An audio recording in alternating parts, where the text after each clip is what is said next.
HMS Britannic का निर्माण।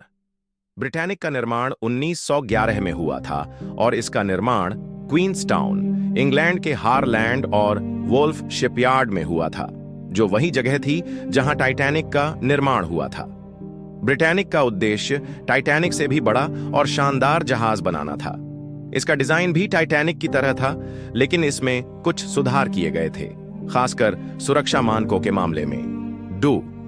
Britannic का पहला सफर और भूमिका।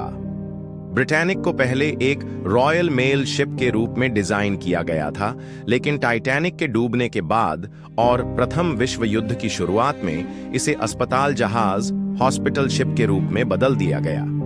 1915 में ब्रिटानिक ने अपना पहला सफर अस्पताल जहाज के रूप में शुरू किया। 3.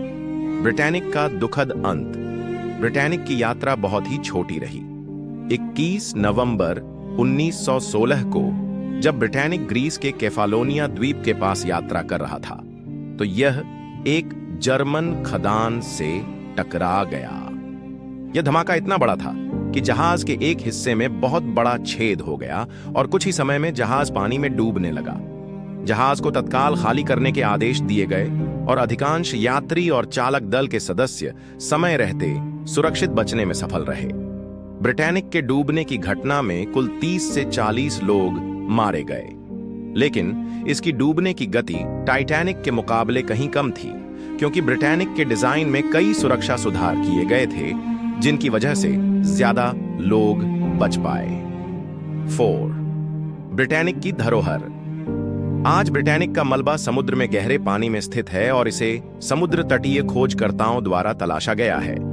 यह समुद्र के नीचे एक ऐतिहासिक धरोहर के रूप में रह गया है, जिसे समुद्र विज्ञानियों और इतिहासकारों द्वारा बड़े ध्यान से अध्ययन किया जाता है। ब्रिटानिक की दुर्घटना ने यह साबित किया कि युद्ध के समय परिवहन की जरूरतें और भी ज्यादा महत्वपूर्ण हो जाती हैं और इसे एक प्रेरणा के रूप में देखा गया। निष्कर्ष। एचएमएस ब्रिटानिक की कहानी एक अजीब तरह से टाइटैनिक से जुड़ी हुई थी, क्योंकि दोनों जहाजों का निर्माण लगभग समान था, लेकिन ब्रिटानिक का अंत टाइटैनिक से बहुत अलग था। जहां टाइटैनिक की दुर्घटना एक दुखद घटना के रूप में इतिहास में दर्ज हुई, वहीं ब्रिटानिक की घटना यह दर्शाती है कि समय और परिस्थितियां किसी भी घटना का परिणाम बदल सकती हैं।